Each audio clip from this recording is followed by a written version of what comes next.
شروع کرتے ہیں اللہ کے بابرکت نام سے جو بڑا مہربان اور نہایت رحم کرنے والا ہے۔ السلام علیکم لسنرز، کیسے ہیں آپ سب لوگ؟ میں ہوں سٹوری ٹیلر نیلوفر اور میں اپنے چینل پر آپ سبھی لوگوں کا ویلکم کرتی ہوں، اور ہمیشہ کی طرح آپ لوگوں کے لیے میں ایک بہت ہی خوفناک کہانی لے کر حاضر ہوئی ہوں۔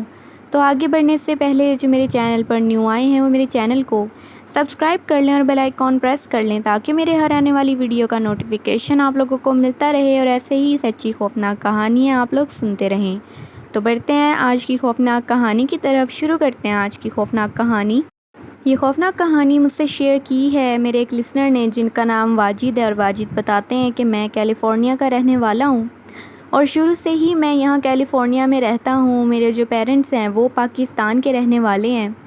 لیکن اس کے بعد جو میرے ابو تھے وہ اپنی جوانی میں ہی کیلیفورنیا آ گئے اور یہاں پر انہوں نے اپنا کاروبار سٹارٹ کیا جو کہ بہت اچھا چلنا شروع ہو گیا۔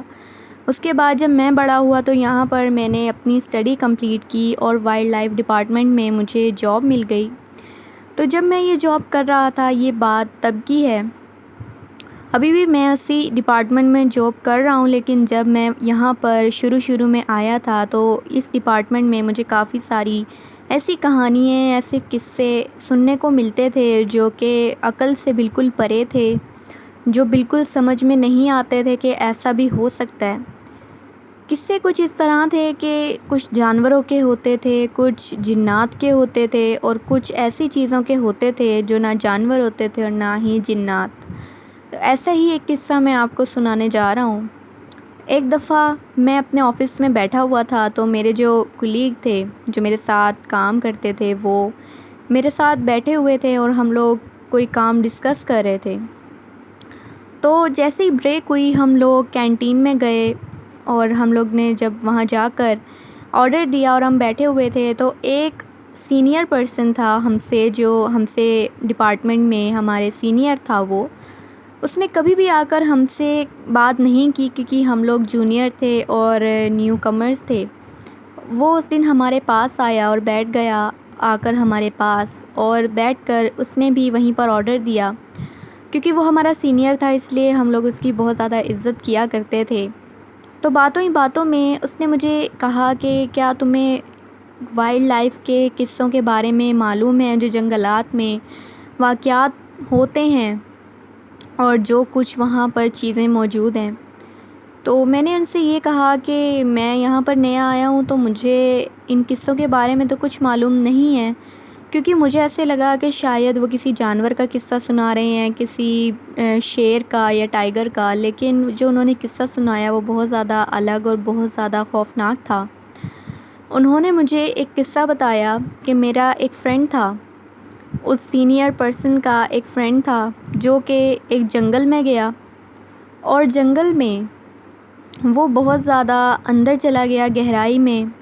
اور کیونکہ اسے کیمپنگ کرنے کا بہت زیادہ شوق تھا اور اسے اکیلے رہنے کا بہت زیادہ شوق تھا، وہ زیادہ تر دوست نہیں بناتا تھا اور دوستوں کے ساتھ کہیں گھومنے پھرنے بھی نہیں جاتا تھا۔ تو اسی طرح اس دن اس نے کیمپ لگایا اس جنگل میں جا کر، اور وہاں پر اس نے کیمراز وغیرہ بھی سیٹ کیے، کیونکہ اس جنگل کے بارے میں اس نے بہت سی چیزیں سنی ہوئی تھیں کہ اس جنگل میں کچھ ایسی مخلوقات ہیں، کچھ ایسی چیزیں ہیں جو کہ انسان کی نظر سے دور ہیں، لیکن اگر وہ انسان کو نظر آ جائیں تو انسان انہیں برداشت نہیں کر سکتا اور وہ بہت زیادہ انسانوں کو نقصان پہنچاتی ہیں۔ تو انہی چیزوں کو کیپچر کرنے کے لیے وہ اپنے ساتھ بہت سے کیمرز لے کر گیا، اور جا کر اس نے اسی جگہ پر جہاں ان چیزوں کی موجودگی لوگوں نے پوائنٹ آؤٹ کی کہ یہاں پر وہ سب لوگ، وہ سبھی مخلوقات موجود ہوتی ہیں، نظر آتی ہیں زیادہ تر،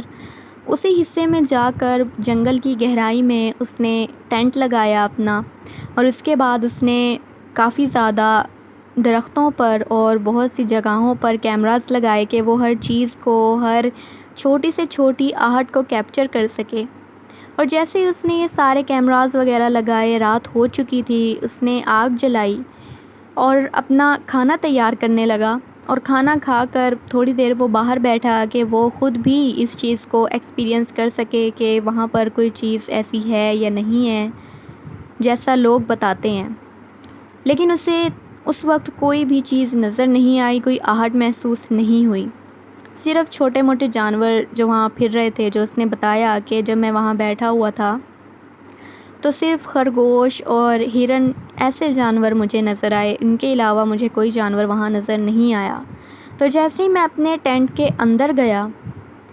ابھی مجھے سوئے ہوئے تھوڑی ہی دیر ہوئی ہوگی، آدھی رات کا وقت تھا،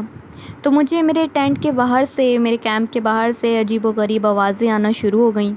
اور آوازیں مجھے سمجھ نہیں آ رہی تھی کہ وہ کیسی آوازیں ہیں۔ مجھے ایسے لگ رہا تھا جیسے کوئی بچہ ہے بہت زیادہ چھوٹا، جسے ابھی چلنا بھی نہیں آتا، اتنی عمر کا بچہ ہے، اور وہ رو رہا ہے، اور روتے ہوئے وہ میرے کیمپ کے ارد گرد چکر لگا رہا ہے۔ جب میں نے یہ چیز سنی اور اٹھ کر جب میں نے غور کیا، میں بہت زیادہ خوف زدہ ہو گیا کہ ایک چھوٹا سا بچہ یہاں کیسے موجود ہو سکتا ہے، اور وہ رو رہا ہے، اور میرے کیمپ کے باہر اس طرح کی آوازیں کیوں آ رہی ہیں۔ اب میں سوچ رہا تھا کہ میں کیمپ کھول کر باہر جا کر دیکھوں کہ کون ہے اور کیا چیز ہے، لیکن میں ہمت نہیں کر رہا تھا باہر جانے کی، کیونکہ وہ جو بھی آواز تھی وہ چھوٹے بچے کی رونے کی آواز تو تھی، لیکن اس کی آواز میں ایک عجیب سا خوف، ایک عجیب سا ڈر تھا جو مجھے بہت زیادہ خوف میں مبتلا کر رہا تھا۔ کبھی وہ ایسے لگ رہا تھا جیسے وہ آوازیں بہت دور سے آ رہی ہیں، کسی جانور کے چیخنے کی آوازیں، اور جب وہ آواز قریب آتی تھی تو وہ ایسے لگ رہا تھا جیسے کسی چھوٹے سے بچے کے رونے کی آوازیں ہیں۔ اور اچانک سے جب اس واقعے کو 10 منٹ گزرے، وہ آوازیں جو تھیں مسلسل آ رہی تھیں، وہ بند نہیں ہو رہی تھیں۔ اچانک سے میرا جو کیمپ تھا، میرے ٹینٹ پر کسی نے اپنے ناخنوں سے کھروچنا شروع کر دیا، اور اس کا جو ناخن تھے ان کا سایہ جو میرے ٹینٹ پر پڑ رہا تھا، کیونکہ باہر جو میں نے آگ جلائی تھی وہ ابھی تک جل رہی تھی، تھوڑی بہت باقی تھی، تو اس آگ کی روشنی میں مجھے ٹینٹ کے باہر اس مخلوق کے جو مجھے ہاتھ نظر آئے، وہ ہاتھ نہایت ہی خوفناک تھے۔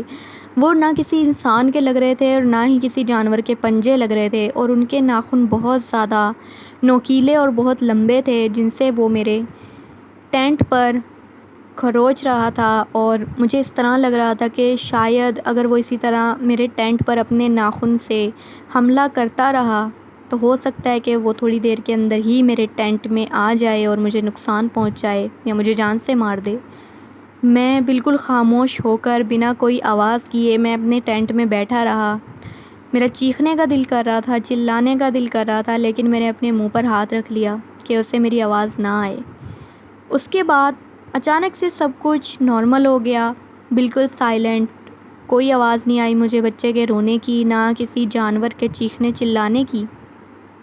اور جب وہ آوازیں مجھے آ رہی تھیں تو ایسے لگ رہا تھا کہ جو پورا جنگل ہے، آس پاس کی جھاڑیاں ہیں، ان میں کوئی جانور ہیں جو بہت زیادہ تیزی سے بھاگ رہے ہیں، جھاڑیوں کے بیچ میں انہیں ہلا رہے ہیں بہت زیادہ۔ جب میں نے یہ چیز دیکھی تو مجھے بہت زیادہ اور خوف آیا، جس کی وجہ سے میں بالکل سائلنٹ ہو کر بیٹھ گیا، میں بالکل باہر نہیں جا پایا۔ اور جب وہ سب کچھ تھما، وہ پورا معاملہ جو تھا جب وہ تھم گیا، تو میں سونے کی کوشش کرنے لگا، لیکن مجھے نیند نہیں آئی۔ میں بس انتظار کر رہا تھا کہ کیسے ہی صبح ہو اور میں یہاں سے جاؤں۔ تو جیسے ہی صبح ہوئی، میں جلدی سے اپنے کیمپ سے باہر نکلا، اور میں نے وہ جگہ دیکھی جو میرے ٹینٹ پر جہاں وہ ناخنوں سے حملہ کر رہا تھا، تو وہاں پر بہت زیادہ کھروچنے کے نشان تھے، جو کہ بہت زیادہ ایب نارمل لگ رہے تھے، کسی جانور کے مجھے نہیں لگ رہے تھے،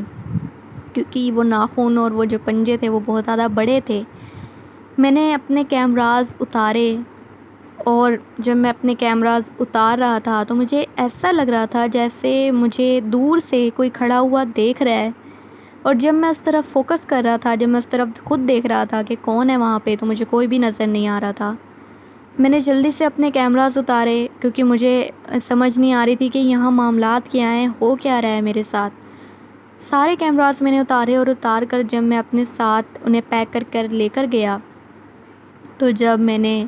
وہ فوٹیجز دیکھیں جو رات کی تھیں، جو میرے ساتھ واقعات پیش آ رہے تھے، تو میں بہت زیادہ حد تک خوف میں مبتلا ہو گیا کہ اس رات جو مخلوق میرے ٹینٹ کے باہر چکر لگا رہی تھی، جو اس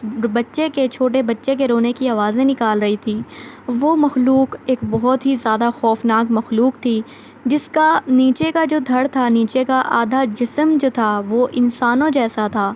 اور اوپر کا اس کا جو جسم تھا پورا حلیہ وہ کسی بکرے کی طرح تھا یا کسی گوٹ کی طرح تھا۔ وہ جو بھی مخلوق تھی وہ آدھا انسان اور آدھا جانور لگ رہا تھا، اور اس کے پنجے اور اس کے جو پیر تھے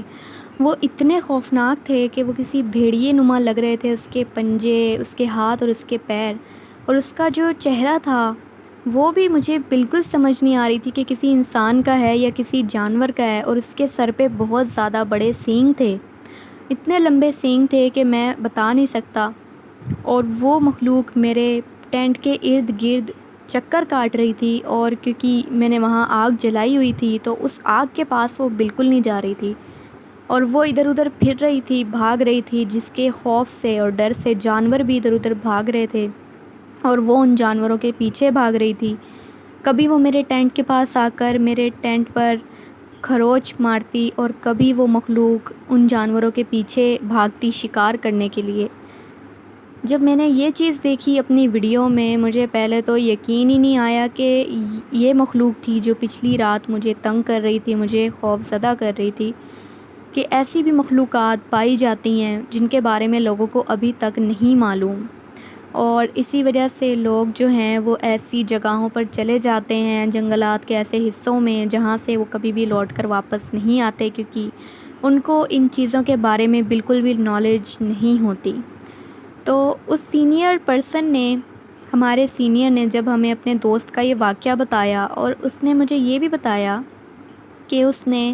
ان کے دوست نے انہیں بھی وہ ساری ویڈیوز اور تصویریں دکھائی ہیں، اور جو انہوں نے ہمیں بھی دکھائیں کیونکہ انہوں نے وہ اپنے پاس ابھی تک محفوظ رکھی ہوئی تھی۔ تو ہم اس مخلوق کو دیکھ کر بہت زیادہ خوفزدہ ہوئے، اتنا خوفزدہ ہوئے کہ ہم لوگ بالکل بھی سو نہیں پائے، میں اور جو میرا کولیگ تھا، ہم لوگ بالکل بھی کچھ رات سو نہیں پائے۔ اور آپ لوگوں نے بھی یہ سارے واقعات جو ہیں اس کے متعلق ایک مخلوق کے بارے میں آپ لوگوں نے ضرور سنا ہوگا، کیونکہ یہاں فارن کنٹریز میں اس مخلوق کو گوٹ مین کے نام سے پکارا جاتا ہے، گوٹ مین کے نام سے بلایا جاتا ہے اس مخلوق کو، کیونکہ وہ آدھا انسان اور آدھا جانور لگتا ہے، اور اس طرح سے وہ لگتا ہے کہ جیسے کوئی بکرا ہے اور نیچے سے وہ انسان ہے، اوپر سے وہ بکرے نما ہے، جس کی وجہ سے اس کا نام گوٹ مین ہے، جس کی تصویریں بھی نیٹ پر بھی ہیں، انٹرنیٹ پر بھی ہیں، آپ سرچ کر سکتے ہیں۔ جو وہ تصویریں ہمیں اس نے دکھائی تھی، وہ تصویریں ہم لوگوں نے کبھی بھی پبلش نہیں کی، نہ میرے سینئر نے اور نہ ہی اس انسان نے جس کے ساتھ یہ واقعہ پیش آیا تھا، کیونکہ ہمیں یہ لگتا تھا کہ اگر ہم لوگوں نے یہ چیز پبلش کی تو ہو سکتا ہے کہ لوگ کریوسٹی کے چکر میں اس جگہ پر پہنچ جائیں اور اپنی جان کا نقصان اٹھا لیں، تو ہم لوگ یہ نہیں چاہتے تھے، جس کی وجہ سے ہمارے سینئر نے اسے پبلش نہیں کیا۔ اور وہ جو آدمی تھا جس کے ساتھ یہ واقعہ پیش آیا تھا، اس نے تو وہ ساری جو پکچرز تھیں اور جو ویڈیوز تھیں وہ اس نے ڈیلیٹ کر دیں، کیونکہ وہ بہت زیادہ ڈپریشن میں چلا گیا تھا اس واقعے کے بعد، اور وہ اس واقعے کو بھول جانا چاہتا تھا، جس کی وجہ سے اس نے وہ سب چیزیں اپنے موبائل سے، اپنے کیمرہ سے ڈیلیٹ کر دیں جو اسے اس واقعے کی یاد دلاتی تھی۔ تو یہ ایک خوفناک کہانی تھی جو میرے سینئر نے میرے ساتھ شیئر کی، اور میں نے آپ کے ساتھ شیئر کی۔ تھینک یو سو مچ آپ کا یہ خوفناک کہانی شیئر کرنے کے لیے۔ لسنرز، آپ لوگوں کو یہ خوفناک کہانی کیسی لگی؟ اپنا فیڈ بیک مجھے ضرور دیجیے گا، اور بالکل ایسی مخلوق پائی جاتی ہے جو کہ میں نے بھی انٹرنیٹ پر سرچ کیا، میں نے بھی دیکھا، اور اسے گوٹ مین کے نام سے بلایا جاتا ہے، اور نہ جانے اس کے کتنے اور نام ہیں۔ اور یہ مخلوق جو ہے یہ رات میں نکلتی ہے زیادہ تر اپنا شکار کرنے کے لیے، اور بہت زیادہ جنگلات کی گہرائی میں یہ مخلوق رہتی ہے، انسانوں کے سامنے زیادہ نہیں آتی، لیکن اگر کسی انسان کے ساتھ اس کا انکاؤنٹر ہو جائے تو وہ انسان اگر بچ جائے تو وہ یا تو پاگل ہو جاتا ہے یا ڈپریشن میں چلا جاتا ہے، ادروائز وہ مخلوق جو ہے اس انسان کو مار دیتی ہے، کیونکہ وہ جو مخلوق ہے وہ ایک الگ ہی قسم کا کریچر ہے، نہ وہ انسان ہے اور نہ ہی وہ جانور ہے۔ تو ان چیزوں سے ہمیشہ بچنا چاہیے، ایسی جگہوں پر جانے سے آپ لوگوں کو بچنا چاہیے جہاں پر ایسی مخلوقات کا بسیرا ہو، جنات کا بسیرا ہو، اور جہاں پر جانا بھی منع ہو۔ اور جس جگہ کے بارے میں لوگ آپ کو وارن کریں کہ آپ یہاں مت جائیے گا، یہاں ایسے واقعات ہیں، وہاں پر تو جانے سے بالکل پرہیز کریں، کیونکہ جس طرح اس شخص نے وہاں جا کر اپنی جان پر ایک بالکل حملہ کروایا، اس طرح آپ لوگ اگر کروائیں گے تو ہو سکتا ہے اس کی قسمت اچھی تھی کہ وہ بچ گیا، لیکن ہر انسان کی قسمت اچھی نہیں ہوتی۔ تو اپنا اور اپنی فیملی کا خیال رکھیں، ان چیزوں کے، ان مخلوقات کے بارے میں، جنات کے بارے میں آپ لوگوں نے بھی بتائیں، ان سے بچاؤ کے طریقے آپ لوگ اپنے فیملی والوں کو، اپنے فرینڈس کو بتائیں، اور میری سٹوریز کو اپنی فیملی اینڈ فرینڈس کے ساتھ شیئر کریں اور لائک کریں ویڈیو کو، تاکہ میں ہمیشہ آپ لوگوں کے لیے ایسے ہی سچی خوفناک کہانیاں لے کر آتی رہوں۔ آپ لوگ بھی اپنی خوفناک کہانیاں شیئر کر سکتے ہیں نیچے کامنٹ باکس میں اور میرے ای میل آئی ڈی پر، جو آپ لوگوں کو ڈسکرپشن باکس میں مل جائے گا۔ میں پھر حاضر ہوں گی کچھ اور خوفناک کہانیوں کے ساتھ، تب تک کے لیے اسٹے ٹیونڈ۔ اللہ حافظ، اللہ نگہبان۔